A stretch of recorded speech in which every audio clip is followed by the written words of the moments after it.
এই সূরাতুন নাহলের 90 নম্বর আয়াত তেলাওয়াত শুনলো যখন কেমন যেন অদৃশ্য জগতে হারিয়ে গেল। তখন ওসমান ইবনে মাজুন যখনই তার সেন্স ফিরে আসলো, নীরবতা ভেঙে গেল, নবীজিকে বললেন, ইয়া রাসূলুল্লাহ, ইয়া হাবিবাল্লাহ, ওগো নবীজি, আমি আপনার কাছে একটা কথা ক্লিয়ার করতে চাই, একটা কথা স্পষ্ট করতে চাই। সেটা হলো এই, এতদিন পর্যন্ত আমাদের নেতা যারা মাথা মোটা মাথা ফলা বেঈমান যারা, আবু জেহেল, উতবা, শাইবা, ওয়ালিদ ইবনে মুগীরা, তারা বলতো মুহাম্মাদের কাছে যাবি না, মুহাম্মাদের কোনো কথা শুনবি না, কেননা মুহাম্মদ জাদুকর, মুহাম্মদ বানিয়ে বানিয়ে বলে, মুহাম্মদ বাপদাদার কিসসা কাহিনী বলে। এই কারণে আমরা আপনার কাছে আসতে পারি নাই, আমিও আসতে পারি নাই। ওগো নবীজি, আপনাকে আমি বলতে চাই, আমি ওসমান ইবনে মাজুন ব্যক্তিগতভাবে অনেক লেখাপড়া জানি। আপনার রবের মেসেজ যখন শুনলাম, একবার শোনার সাথে সাথে আমি আমার লেখাপড়ার মেমোরিটা বারবার আমি একটু ঘোরাইলাম আর চিন্তা ভাবনা করলাম, কেননা আমি তো মূর্খ না, আমি একজন শিক্ষিত মানুষ, আমি একজন জানলেওয়ালা মানুষ, অনেক ধর্মীয় বই পুস্তক আমি পড়েছি, আমি জানি তরজমা ব্যাখ্যা আমি জানি, কিন্তু আপনার রবের মেসেজ জানলাম যখন, শুনলাম যখন, বিশ্বাস করেন আমি এত ফাসাহাত বালাগাত সম্পূর্ণ কথা পেয়েছি, এত রুমুজ এত গুমুজ এই আয়াতের ভিতরে আপনার রব দিয়ে দিয়েছেন। বিশ্বাস করেন আসমানের নিচে জমিনের উপরে আমি ওসমান ইবনে মাজউন স্বীকার করে নিলাম, আপনার রবের মেসেজের মতো এত মর্যাদাবান সত্য মেসেজ আর হতে পারে না। যিনি এই কথা বলতেছেন মুসলমান না কাফের? ভাই আমার সাথে একটু কথা বলতে হবে, মুসলমান না কাফের? সম্মানিত হাজিরিন, তিনি কিন্তু একজন কাফের, তিনি কিন্তু মুসলমান না, কিন্তু কোরআন তেলাওয়াত শুনলো যখন কিংকর্তব্য বিমূঢ় হয়ে গেল। শুধুমাত্র তাই নয়, নবীজির কাছে সাক্ষ্য দিচ্ছে, স্বীকারোক্তি দিচ্ছে, ইয়া রাসূলুল্লাহ, ইয়া হাবিবাল্লাহ, আপনি বিশ্বাস করেন যত বই পুস্তক আমি পড়েছি, আমি লেখাপড়া করেছি, স্টাডি যত করেছি, আপনি বিশ্বাস করেন আপনার রবের একটা মেসেজ শুনেই আমার বোঝা হয়ে গিয়েছে। আপনার রবের মেসেজের ভিতরে এত মাধুর্য, এত সৌন্দর্য, এত মজা, আমি ওসমান এত লেখাপড়া করেছি, এই লেখাপড়ার ভিতরে এত কোনো মজা পাই নাই। ওগো নবীজি, আমি আপনার কাছে আমি এখনই আমার হাতটা দিয়ে দিতে চাই, আর বামরাম ইহুদি নাসরা বেঈমান হতে চাই না, থাকতে চাই না, তাগুতের কাছে গায়রুল্লাহর কাছে মাথা নত করতে চাই না, আর করব না দেরি। আপনার হাতের উপরে আমার হাতটা আমি ঢুকিয়ে দিলাম, এখনই আপনি আমাকে কালিমা পড়ে মুসলমান বানিয়ে দেন। সম্মানিত হাজিরিন, আমি আপনাদের কাছে জানতে চাই, কোরআনের আয়াত ওসমান ইবনে মাজউন কয়বার শুনলেন? কথা বলে না, কয়বার? এটা এমন একটা জায়গা, ওয়া আনজালাত আলাইহিমুস সাকিনা, রহমত বর্ষণ হয়। যেমন শীতকালে দেখতেছেন কুয়াশা, কেমন যেন প্যান্ডেলটা ঘেমে গিয়েছে, টপ টপ করে বৃষ্টি পড়ে। নবীজি বলেন, ও আমার সাহাবীরা, তোমরা শুনে নাও, যেখানে কোরআন তেলাওয়াত হয়, কোরআনের আলোচনা হয়, আল্লাহ রাসূলের আলোচনা হয়, ওই জায়গায় আল্লাহ তাআলা কেমন যেন রহমতের বারিধারা বর্ষণ করে দেয়। বিশ্বাস হয়? আরে কথা বলেন, বিশ্বাস হয়?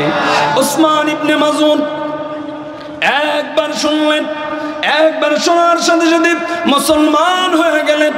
ও তালার মুসলমান, খলিলনগরের মুসলমান, এখান থেকে একটা মাসালা বাইর হয়, এখান থেকে একটা জুজ বাইর হয়, সেটা হলো আমি আপনাদেরকে একটু শোনাইতে চাই, শুনবেন?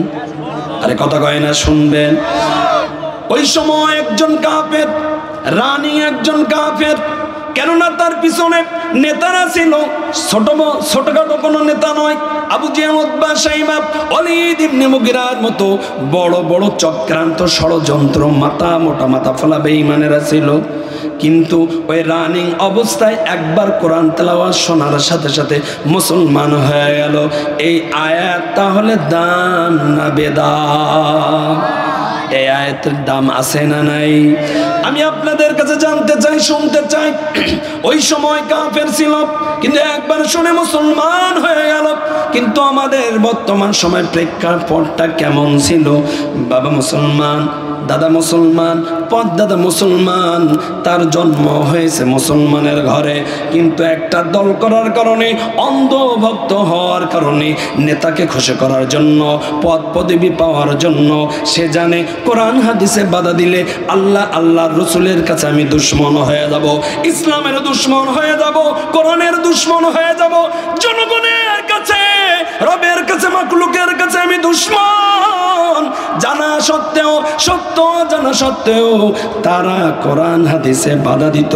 সুতরাং আমি আপনাদের কাছে জানতে চাই, বুঝতে চাই, বলতে চাই, কোরআন হাদিসে বাধা দিত কারা? তাদের পরিচয় জানার দরকার আছে না নাই? আছে না নাই? ধনী মানুষ, রক্তের প্রয়োজন, এবি নেগেটিভ রক্তের প্রয়োজন, কোনো জায়গায় রক্ত পাইতেছে না, কিন্তু ধনী মানুষের টাকা আছে, ক্ষমতা আছে, চামচারা আছে। সুতরাং ধনী মানুষ বলল, দেখ এত টাকা, এত পয়সা, এত গাড়ি বাড়ি নিয়ে কি হবে? আমার শরীরের ভিতরে তো রক্ত থাকে না। ডাক্তার বলছে রক্ত দিবেন না যতক্ষণ দুনিয়াতে বাঁচতে পারবে না ততক্ষণ। তাহলে আমার এবি নেগেটিভ রক্তের প্রয়োজন, চিরুনি অভিযান দে, দেখ কোথায় রক্ত পাওয়া যায়। ধনী মানুষের কথা অনুযায়ী তারা চালাবেলা সকলে রক্ত তালাশ করলো। তালাশ করতে করতে এক জায়গায় রক্ত পাইল, একজনের রক্তের সাথে, ব্লাডের সাথে ওই ধনী মানুষের রক্ত মিলে গেল, এবি নেগেটিভ রক্ত। ঘটনাক্রমে ব্যক্তিটা বকিল এবং কৃপণ এবং গরিব একজন মানুষ। নেতাকে গিয়ে বলল, নেতা টেনশন করার কারণ নাই, রক্তের কারখানা পাওয়া গিয়েছে। নেতা বলল, কে? বলল, খলিলনগরের অমুক জায়গায় বাড়ি, বাজারের পাশেই বাড়ি, কিন্তু ঘটনাক্রমে ব্যক্তিটা হলো বকিল এবং গরিব, অনেক গরিব এবং বকিল। কোনো অসুবিধা নেই, যা যা যা রেঞ্জ রোভার গাড়িটা নিয়ে যা, অথবা BMW গাড়িটা নিয়ে যা, কেননা সে হলো আমার ভিআইপি মেহমান, তার সাথে যেন কখনো কোনো সময় বেয়াদবি না করা হয়। কিন্তু আমাদের যে প্রজন্ম চলে গিয়েছে, কিছুদিন আগে আমরা দেখছি, যদি বলে তারে ধরে নিয়ে আয়, তাহলে বেঁধে নিয়ে আসছে। কথা বলেন ঠিক না বেঠিক? বলছে কে নিয়ে আয়, ও মা, নেতার কাছে ভালো হওয়ার জন্য বেঁধে নিয়ে আসছে। এমন হয়েছে না হয় নাই? সম্মানিত হাজিরিন, ওই তালা বাজার থেকে বকিলকে নিয়ে আসা হলো। বকিল এখনো পর্যন্ত জানে না কি ব্যাপার, কি কারণে তাকে আনা হলো। বকিল শুধুমাত্র একটাই বারবার কথা কয়, আমি যেখানে যাই, হেঁটে যাই, 2 টাকা 5 টাকা বাঁচাই, কিন্তু এই অল্প পথ জানছি রেঞ্জ রোভার এবং BMW গাড়ি দ্বারা, মনে লাগে ভয়, না জানি কি হয়। কেননা বাঙালি তো ফাও, কোনো জিনিস ফাও দেয়, পিছনে স্বার্থ থাকে কি থাকে না? আরে কথা বলতে হবে, থাকে কি থাকে না? সম্মানিত হাজিরিন, ওই বকিল চিন্তা করতেছে, বকিলকে নিয়ে আসা হলো, বকিলকে ঘরের ভিতরে ঢুকানো হলো। বকিল লক্ষ্য করে দেখে, হায় রে, এত সুন্দর আলিশান ঘর, এসি এবং কার্পেট বিছানো, সোফায় বসানো হলো।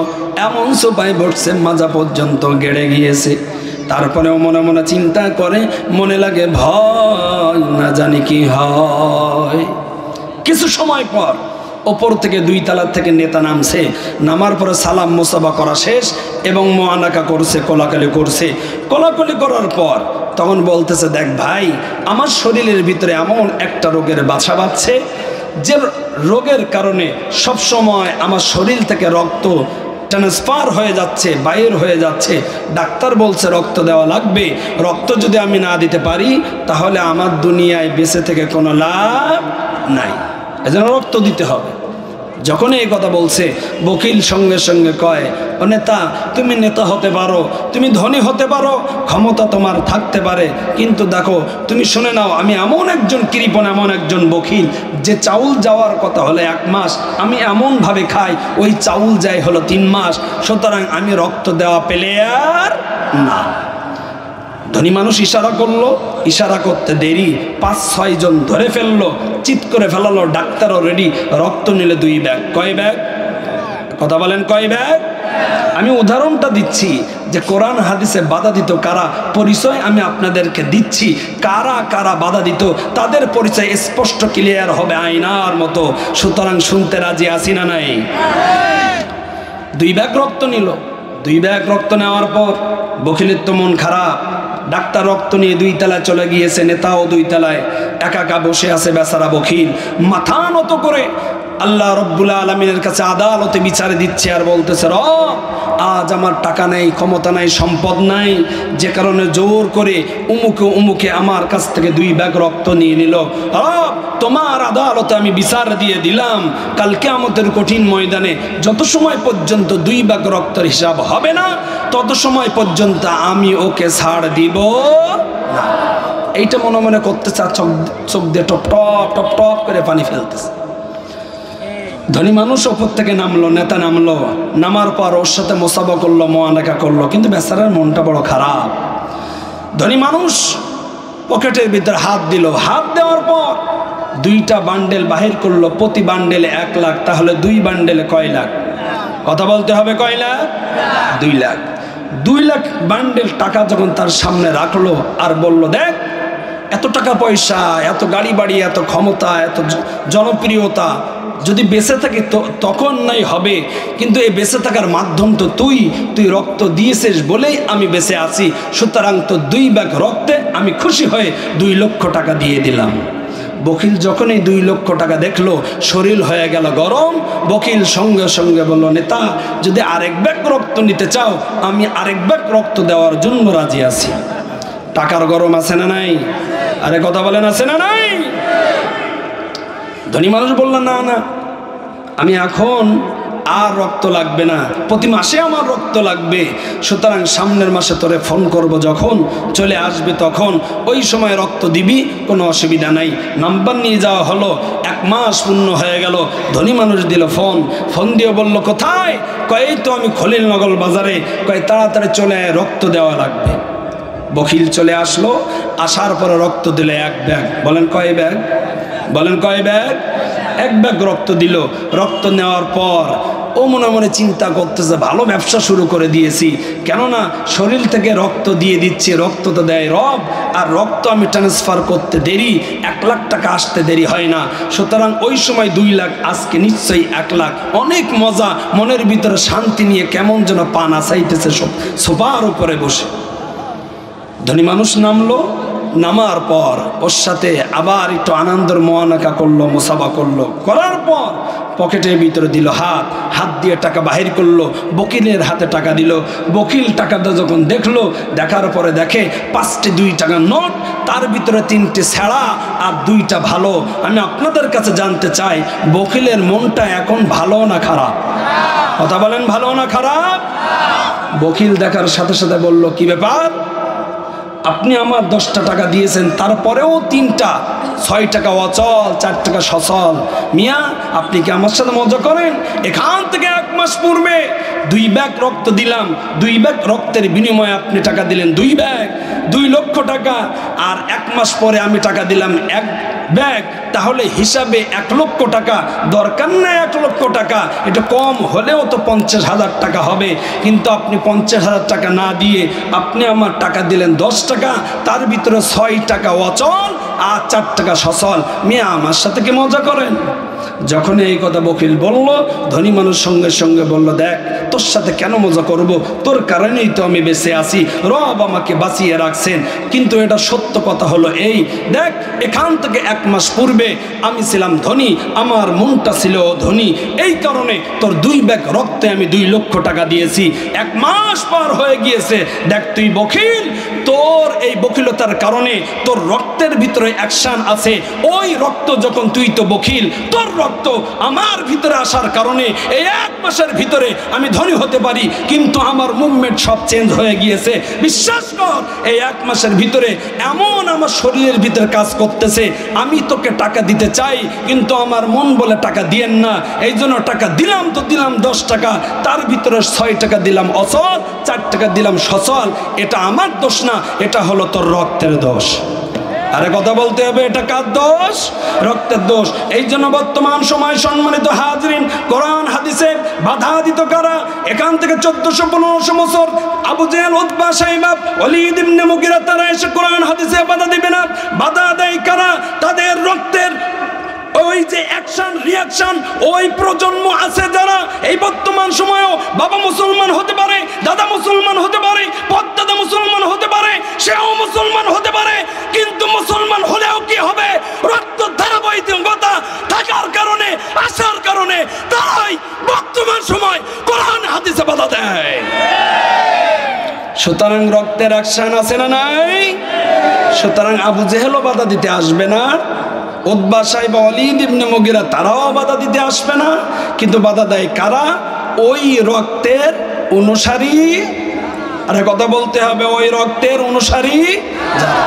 তাহলে ক্লিয়ার? কোনো জায়গায় যদি কোরআন এবং হাদিসে বাধা দেয়, কোনো জায়গায় কোরআন এবং হাদিসের বাধা দেওয়া সংবাদ যদি পাওয়া যায়, তাহলে বুঝতে হবে ও কোন দলের।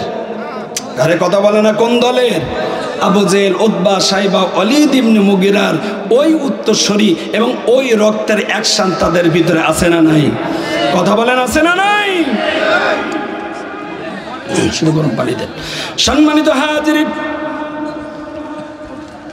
ওসমান ইবনে মাজুন কোরআনের আয়াত শোনার সাথে সাথে নবীজির হাতে হাত রেখে ওসমান ইবনে মাজুন সে মুসলমান হয়ে গেল।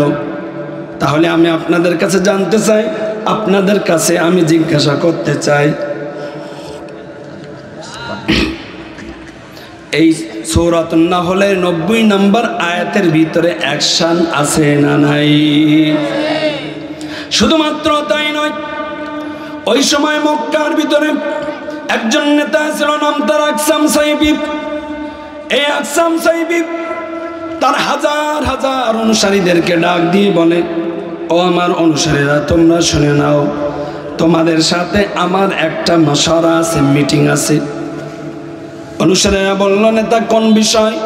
আকসাম সাইবি বলল, ও আমার অনুসারীরা, আমি কিন্তু তোমাদের অনুপস্থিতিতে গোপনে গোপনে আমি বিভিন্নভাবে সিআইডি হোক, বিভিন্নভাবে আমি তদন্ত করে আমি বিভিন্নভাবে একটা সংবাদ, একটা নিউজ নিয়ে আসছি। এই সংবাদটা হলো, মক্কার জমিনে একজন যুবক আছে, নাম তার মুহাম্মদ।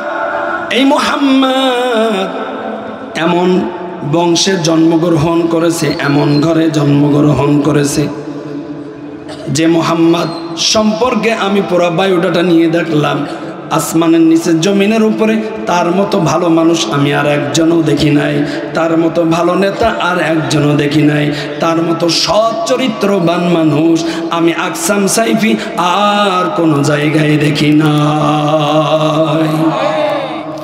সুতরাং আমি তোমাদেরকে বলতে চাই, এই মুহাম্মদ একটা মেসেজ দেয়। মুহাম্মাদের মেসেজ হলো, ও দুনিয়ার মানুষ, তোমরা শুনে নাও, বাপ দাদার ধর্মটা বাদ দিয়ে দাও, গায়রুল্লাহর কাছে মাথা নত করবে না, মাথা নত করবো একজনের কাছে, তিনি কে? সুতরাং যখন এই মেসেজ মুহাম্মদ দেয়, আমি এটা আমার কানের ভিতরে আসার সাথে সাথে আমি মুহাম্মদ সম্পর্কে মুহাম্মাদের পুরো বায়োডাটা আমি নিতে থাকলাম, নিজেই একা একা, অন্যভাবেও নিলাম।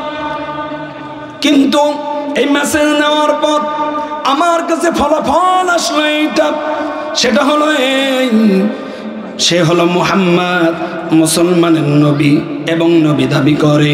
সুতরাং তার পরিবার, সে ব্যক্তিগতভাবে, নেতাভাবে, লিডারভাবে আসমানের নিচে জমিনের উপরে কোনো দিক দিয়ে তার মতো আমি আর একজনকে আমি পাই না। সুতরাং আমি নিয়ত করলাম, আমি ইচ্ছা করলাম, আমি যাব মুহাম্মাদের কাছে। মুহাম্মাদের কাছে যে আমি মুহাম্মাদের কাছে দুইটা প্রশ্ন করব। আর মুহাম্মদ যদি দুইটা প্রশ্নের উত্তর দেয় আর উত্তরটা যদি আমার সাথে মিলে যায়, বিশ্বাস করো আমি আর দেরি করব না, মুহাম্মাদের হাতে হাত রেখে আমি মুসলমান হতে চাই। যখন এই কথা বলল, সঙ্গে সঙ্গে একজন তার অনুসারী দাঁড়িয়ে বলল, ওগো আমাদের নেতা, ওগো আমাদের মনি, আপনার মেমোরি কি ঢিলা নাকি নষ্ট হয়েছে নাকি? যখন এই কথা বলল, আকসাম সাহেব বলল, কেন তুমি এমন কথা বললে, কি কারণে বললে? ওই অনুসারী বলল, নেতা যতটুকু জানলাম, বুঝলাম, শুনলাম, মুহাম্মদ এমন একজন ব্যক্তি যার ডাকে হাজার হাজার মানুষ আসবে এমন নয়। কেননা মুসলমান অতি অল্প ছিল ওই টাইমে মক্কার জমিনে, কিন্তু সেই তুলনায় আপনি এমন একজন নেতা, আপনি এক ডাকে আমরা হাজার হাজার অনুসারী এক জায়গায় হয়ে যায়। এখান থেকে প্রমাণ পাওয়া যায় মুহাম্মদ জনপ্রিয়তার থেকে আপনার থেকে কম। একটু জবান খুলে বলা যাবে কি নাউজুবিল্লাহ? তো আকসাম সাহেব ওই সময় বললো, হ্যাঁ তাও তো কথায় যুক্তি আছে নেতা। শুধু তাই নয়, সম্পদ অর্থ দিক দিয়ে মুহাম্মাদের থেকে আপনার অনেক বেশি, সুতরাং সম্পদে বেশি, ক্ষমতাও বেশি, জনপ্রিয়তাও বেশি। নেতা আপনার কাছে আমি বলতে চাই, জানতে চাই, বুঝতে চাই, ক্ষমতাশীল ব্যক্তিরা, ক্ষমতাওয়ালারা দুর্বলের কাছে যায় না, সুতরাং দুর্বলরা ক্ষমতা ব্যক্তি ক্ষমতাশীলের কাছে যায়। সুতরাং আপনি কেন যাবেন? বরঞ্চ আপনি দুইজন প্রতিনিধিকে পাঠিয়ে দেন, আর আপনি যে দুইটা প্রশ্ন করতে চেয়েছিলেন ওই দুইটা প্রশ্ন তাদেরকে শিখাইয়া দেন। তারা গিয়ে এই দুইটা প্রশ্ন করবে, আর উত্তর নিয়ে যখন আপনার কাছে আসবে, আর এই প্রশ্নের উত্তর আপনার মনের মতো হবে যখন, তখন বিশ্বাস করেন আপনি একা কেন মুসলমান হবেন, আপনার সাথে আমরা সকলেই এক বাক্যে মুসলমান হয়ে যাব। এটা চিল্লায়ে বলেন সুবহানাল্লাহ। সম্মানিত হাজিরিন, যখন ওই অনুসারে এই কথা বলল, আকসাম সাহেব সঙ্গে সঙ্গে বলল, কোনো অসুবিধা নাই। দুইজনকে পাঠিয়ে দেওয়া হলো এবং তাদেরকে শিখিয়ে দেওয়া হলো দুইটা প্রশ্ন। তারা গেল নবীজির কাছে। নবীজির কাছে যাওয়ার পর নবীজিকে বলে, মুহাম্মদ আমরা অনেক দূর থেকে আসছি, নেতা বসে আছে, দুইটা প্রশ্ন করব আপনার, দুইটা প্রশ্নের উত্তর দিয়ে দিবেন। ওই দুইটা প্রশ্ন উত্তর নিয়ে আমি চলে যাব। নেতা আপনার উত্তর শোনার জন্য আগ্রহ নিয়ে বসে আছে, এই জন্য আপনার কাছে দুইটা প্রশ্ন করতে চাই, উত্তর দিবেন কিনা বলেন। এই কথা বলতে দেরি নবীজি বললেন, কোনো অসুবিধা নাই, বলো তোমাদের প্রশ্ন কি, আমি উত্তর দেওয়ার জন্য প্রস্তুত আছি। একটু জবান খুলে বলা যাবে কি আল্লাহু আকবার? বাতিল সব সময় যদি শক্তিশালী হয় আর হক যদি দুর্বল হয়, বিশ্বাস করেন বাতিল যতই শক্তিশালী হোক না কেন, একটা সময় এই শক্তিশালী বাতিল ওই দুর্বল হকের কাছে পরাজিত হয়ে যায়। কথা বলেন ঠিক না ঠিক? নবীজি বললেন, কি বলো তোমাদের প্রশ্ন বলো। মান আনতা ইয়া মুহাম্মদ, ও মুহাম্মদ তোমার পরিচয় কি? এই পরিচয়টা একটু জানতে চাই। যখন এই কথা বলল, নবীজি সঙ্গে সঙ্গে প্রশ্নের উত্তর দিয়ে বলে, আনা মুহাম্মদ ইবনু আব্দুল্লাহ আতানিয়াল কিতাব ওয়ান নবুওয়া। শুনে নাও, শুনে নাও, আমি মুহাম্মদ, আমার বাবা আব্দুল্লাহ, আমি আব্দুল্লাহর বেটা মুহাম্মদ। আতানিয়াল কিতাব ওয়ান নবুওয়া, আল্লাহ রাব্বুল আলামিন আমাকে নবুয়ত দিয়েছেন, নবী হিসেবে দুনিয়াতে পাঠিয়েছেন। শুধুমাত্র তাই নয়, শুধু তাই নয়, আল্লাহ তাআলা একটা কোরআন নামক মেসেঞ্জার আমার উপরে নাজিল করে দিয়েছে। নবীজি যখন প্রথম প্রশ্ন উত্তর দিয়ে দিলেন, দ্বিতীয় জন বলল, ও মুহাম্মদ, ওমা আনতা ইয়া মুহাম্মদ, ও মুহাম্মদ। দ্বিতীয় নম্বর প্রশ্ন, তুমি তো দুনিয়াতে আসছো, তোমার দুনিয়াতে আসার উদ্দেশ্য কি, তোমার মিশন কি? এই তোমার মিশন উদ্দেশ্যটা আমরা একটু জানতে চাই। এই কথা বলতে দেরি নবীজি সঙ্গে সঙ্গে সূরাতুন নাহলে 90 নম্বর আয়াত তেলাওয়াত করলেন। নবীজি যখন সূরাতুন নাহলে 90 নম্বর আয়াত তেলাওয়াত করলেন, নবীজির জবান থেকে সূরাতুন নাহলে 90 নম্বর আয়াত তেলাওয়াত শোনার সাথে সাথে ওসমান ইবনে মাজউনের দুইজন অনুসারী তারা কিংকর্তব্য বিমূঢ় হয়ে গিয়েছে, তারা কেমন যেন আশ্চর্য হয়ে গিয়েছে, তারা যেন কেমন নিস্তেজ হয়ে গিয়েছে। তারা চিন্তা করতেছে, সর্বনাশ, জীবনে কত কথা শুনলাম, জীবনে কত বিভিন্ন বিষয় শুনলাম, বিভিন্ন পুস্তক থেকে জানলাম, বিভিন্ন পুস্তক পড়লাম, বিভিন্ন ধর্মগ্রন্থ পড়লাম, বিভিন্ন ধর্মগ্রন্থ সম্পর্কে জানলাম, কিন্তু মুহাম্মাদের রবের পক্ষ থেকে যে মেসেজ, এই মেসেজ আজকে শোনার পর আমরা বুঝলাম আসমানের নিচে জমিনের উপরে এত সুন্দর কথা আর কোনো কিতাবের ভিতরে পাওয়া যায় না।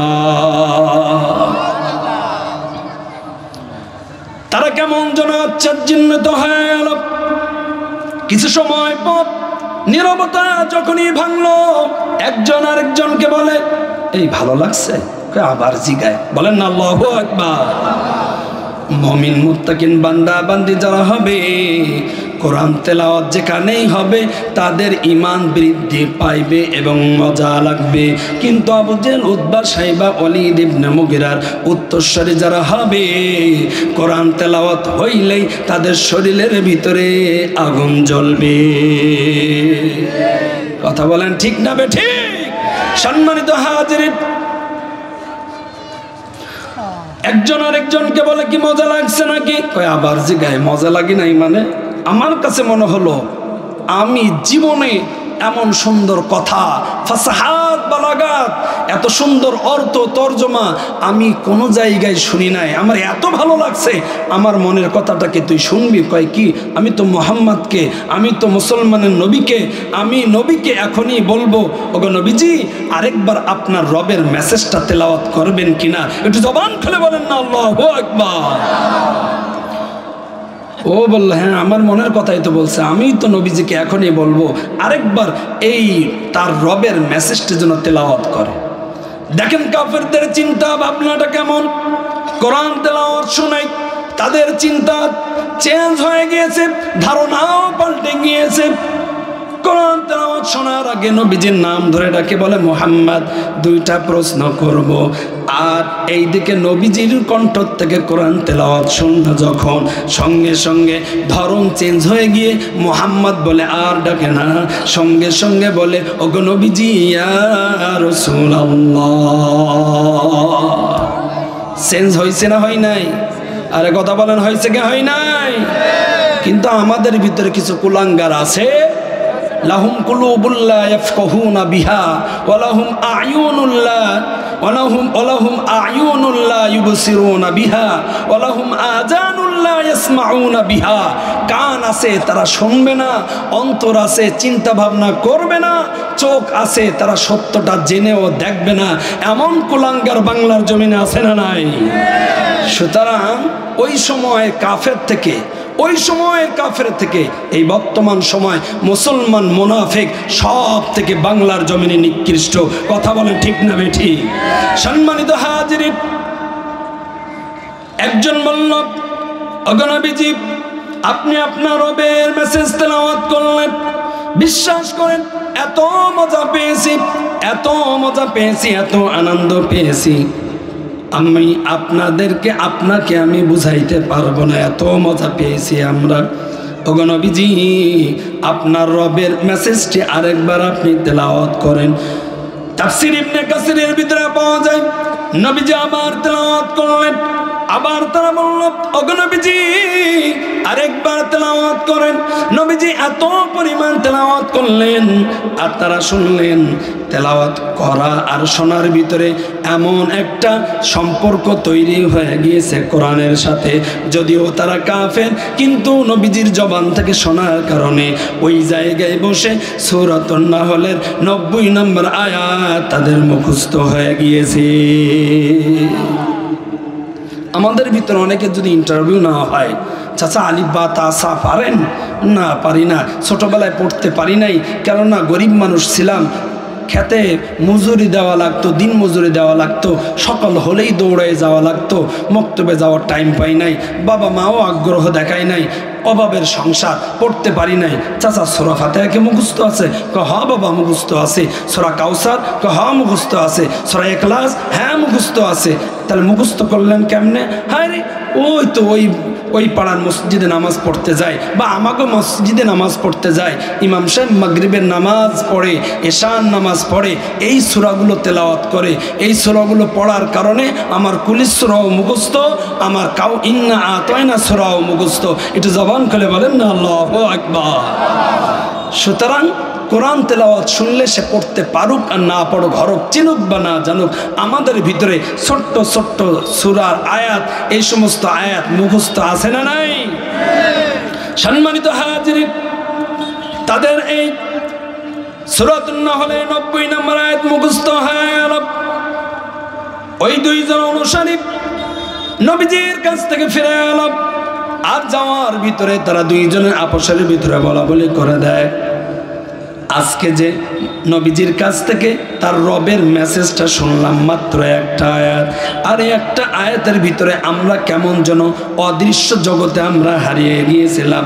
কত মজা, কত মজা, কত মজা। সুতরাং আমি আর তুই আমাদের ভিতরে আপসের ভিতরে একটা কথা গোপন রাখতে চাই, সেটা হলো এই নেতার কাছে গিয়ে মেসেজটা দিব, তারা কি করবে কে করবে না দেখার বিষয় নাই। আমরা গোপনে গিয়ে মুহাম্মাদের কাছে, নবীজির কাছে গিয়ে আমরা হাতে হাত রেখে মুসলমান হতে চাই। সম্মানিত হাজিরিন, সম্মানিত হাজিরিন, দুইজন অনুসারী নবীজির কাছে আসলেন। নবীজির কাছে আসার পর আকসাম সাহিবী বলল, মুহাম্মদ মুসলমানের নবী, তোমাদের কি উত্তর দিল? কোন উত্তর দিল? তাড়াতাড়ি বলো, কেননা আমার ভিতরে কেমন যেন আগ্রহ কাজ করতেছে। কেননা অনেক আগেই এমন একজন নেতা নবীজির সম্পর্কে বায়োডাটা সব নিয়ে নিয়েছে, সিভি সব নিয়ে নিয়েছে, কোন বংশে জন্মগ্রহণ করেছে, তার চরিত্র কেমন, তার আখলাক কেমন, তার লেনদেন কেমন, চলাফেরা কেমন। গোপনে গোপনে আকসাম সাহিবী নবীর ব্যাপারে সব জানার পরে আকসাম সাহিবী নবীজির কাছে যাইতে চেয়েছিল, কিন্তু কিছু পাতি নেতা সাথী নেতার কারণে নবীজির কাছে আকসাম সাহিবী যাইতে পারে না। বর্তমান সময়ে এমন কিছু পাতি নেতা সাথী নেতা ছিল, আছে, থাকবে কিয়ামত পর্যন্ত। প্রতিটা দলের ভিতরে এই পাতি নেতা সাথী নেতা থাকে, যাদের কারণে ঊর্ধ্বনত কর্মকর্তা বড় নেতারা তারা ভালো হওয়ার চেষ্টা করলেও তারা ভালো হতে পারে না। হজ করছে নেতা, হজ করছে, হজ করার পর নেতা চিন্তা করতেছে, শুধু টাকা খাটাইতাম আর এটা করব না, আল্লাহর ঘর তওয়াফ করলাম, নবীজির রওজা জিয়ারত করলাম, কেমনে সুদ খায়, দরকার নাই। নামাজ তো এক ওয়াক্ত পড়তাম না, সুতরাং নামাজ পড়তে হবে 5 ওয়াক্ত।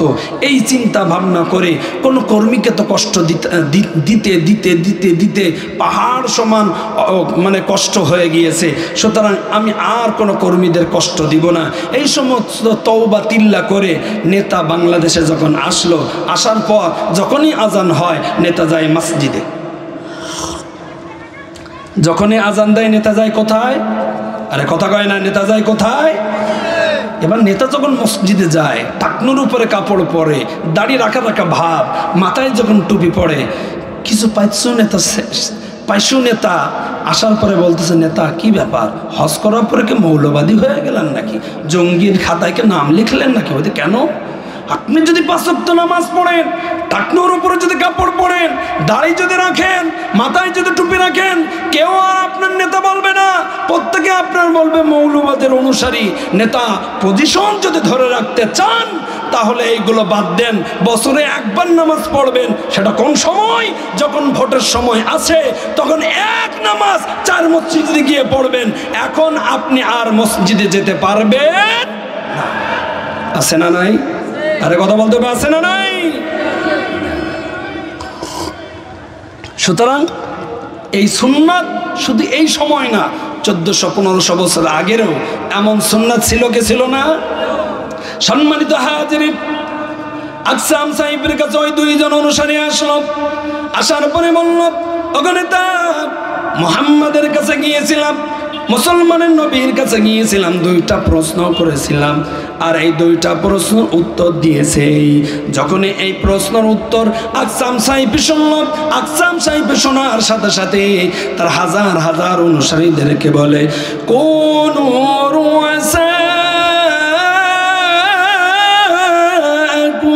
ওয়ালা তাকুনু আযনাবা।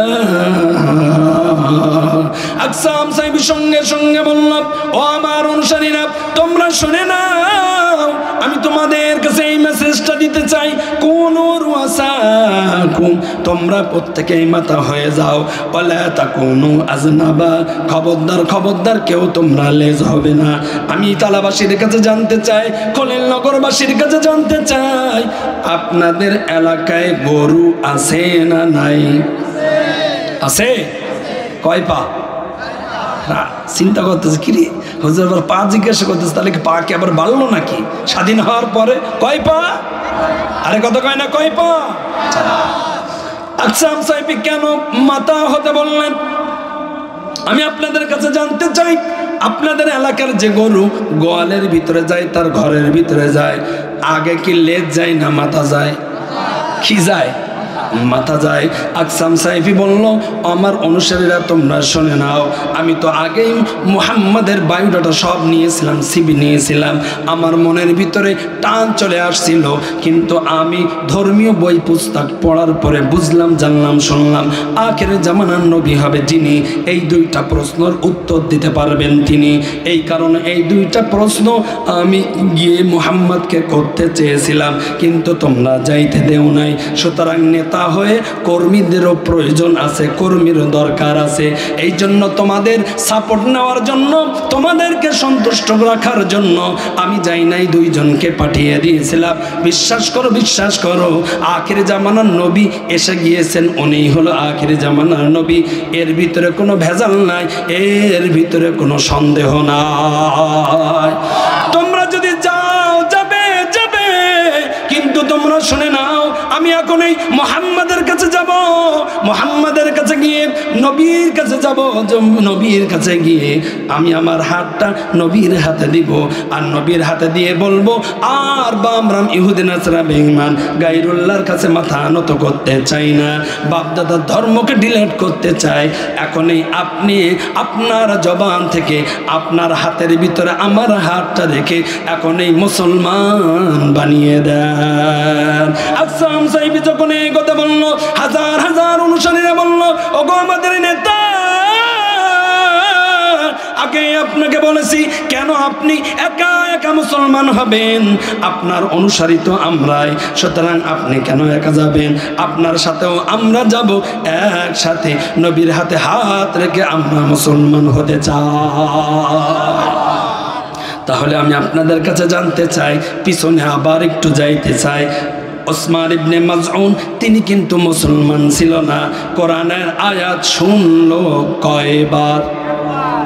বাহ, স্লোগান দেওয়ার সময় তো এমন স্লোগান দেন, রাস্তা কাঁপাইতে কাঁপাইতে কাঁপাইতে কাঁপাইতে, যদি যক্ষাওয়ালা রোগী থাকে অথবা ডায়াবেটিসওয়ালা রোগী থাকে, সব ভালো হয়ে যায় স্লোগানের কারণে।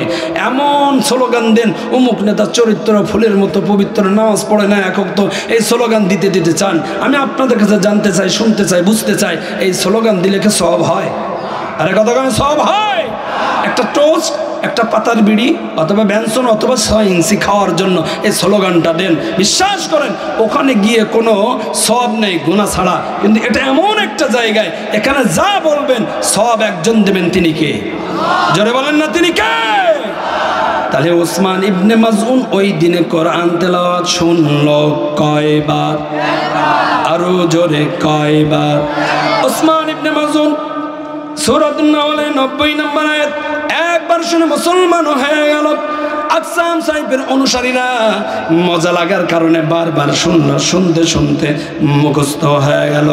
ওরা দুইজন এসে মেসেজ দিল নেতার কাছে, নেতা শুনল একবার, হাজার হাজার মানুষেরা শুনল একবার। শোনার সাথে সাথে তাদের ভিতরে ধর্মর অনুভূতি চলে আসলো। তারা প্রত্যেকে নিয়ত করলো, চিন্তা করলো, এখনই যাইব নবীর কাছে, যাওয়ার পর আমরা মুসলমান হয়ে যাব। আপনাদের কাছে জানতে চাই, বলতে চাই, শুনতে চাই, বুঝতে চাই, এই কোন সূরাতুন নাহলের 90 নম্বর আয়াতের ভিতরে রহস্য মজা আছে না না? এইটা হলো শানে নুজুল। আল্লাহ তাআলা আয়াত নাজিল করেছিল যখন ওসমান ইবনে মাজুন নবীজির পাশে বসা তখন। এখন আসেন আল্লাহ রাব্বুল আলামিন এই আয়াতের ভিতরে কি বললেন জানার দরকার আছে না নাই? যে আয়াত শুনলেই মুসলমান হয়ে যায়, আয়াত শুনলেই মুসলমান হয়ে যায়, তাহলে আল্লাহ তাআলা এক্সট্রা ভাবে এই আয়াতের ভিতরে কি মজা দিল এটা আমাদের জানার দরকার আছে না নাই?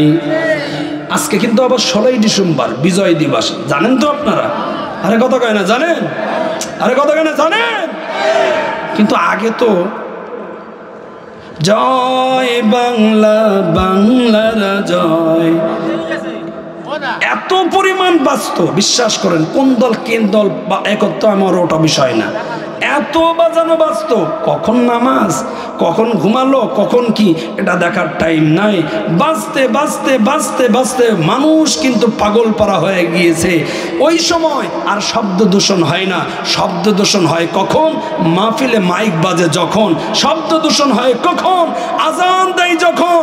যে সমস্ত কুলাঙ্গাররা এই সমস্ত পবিত্র ভূমিকে নাপাক করার চেষ্টা করেছে, রব তাদেরকেই ফেরি কিক দিয়ে বাংলার জমিন থেকে উৎখাত করে দিয়েছে। কথা বলেন ঠিক না বেটি? সুতরাং বাংলার জমিনকেও অপবিত্র করা যাবে। শব্দ দূষণ যত সব ইসলামিক কায়দায়, অন ইসলামিক কায়দায় শব্দ দূষণ হয়। সম্মানিত হাজিরিন, আল্লাহ রাব্বুল আলামিন তাহলে সূরাতুন নাহলের 90 নম্বর আয়াতের ভিতরে বলেন, ইন্নাল্লাহা ইয়া'মুরু বিল আদলি ওয়াল ইহসান। আমি রব তোমাদেরকে একটা মেসেজ দিলাম, আমার হাবিবের উপরে নাজিল করেছে কোরআন। এই কোরআনের ভিতরে একটা সূরা আছে সূরাতুন নাহল, মধুর সূরা, মৌমাছির সূরা, 16 নম্বর সূরা। এই সূরাটা আমি আল্লাহ রাব্বুল আলামিন সিরিয়াল নাম্বারের 16 নম্বর এবং পারা হলো 14। এই সূরাতুন নাহলের আয়াতের ভিতরে 90 নম্বর আয়াতের ভিতরে রব বলেন, ইন্নাল্লাহা ইয়া'মুরু বিল আদল। আমি আল্লাহ রাব্বুল আলামিন, নিশ্চয় আমি আল্লাহ রাব্বুল আলামিন ইয়া'মুরু বিল আদল, তোমাদেরকে আদেশ করলাম ইনসাফ ভিত্তিক বিচার করার জন্য, ন্যায় প্রতিষ্ঠিত করার জন্য, ন্যায়ভাবে ইনসাফ ভিত্তিক বন্টন করার জন্য। যারা দুনিয়াতে প্রতিনিধি হবে, যারা দুনিয়াতে অভিভাবক হবে, যারা দুনিয়াতে নেতা হবে, যারা দুনিয়াতে বড় বড় মাতা হবে, আমি আল্লাহ রাব্বুল আলামিন তাদের উপরে আদেশ করলাম দুনিয়ার বুকে, জমিনের বুকে ইনসাফ প্রতিষ্ঠা করো। কথা কার? আরে কথা বলে না, কথা কার? আল্লাহ রাব্বুল আলামিন বলেন ইনসাফ প্রতিষ্ঠা করো, প্রতিষ্ঠিত করো, ইনসাফ ন্যায় বিচার করো। কিন্তু বাংলার জমিনে কি ন্যায় বিচার আছে? আরে কথা কয় না আছে? ন্যায় বিচার নাই। সেঞ্চুরি করে, জেনা বেবিচার করে, ইজ্জত লুণ্ঠন করে, সেঞ্চুরি করে মিষ্টি বিতরণ করে। আর এমনও ব্যক্তি আছে কোনো মহিলার দিকে এখনো তাকায় নাই, কিন্তু তার আমল নামায় এই ধর্ষণের মামলা ট্যাগ লাগাই দিয়ে 14 শিকের ভিতরে জেল খাটা আছে না নাই?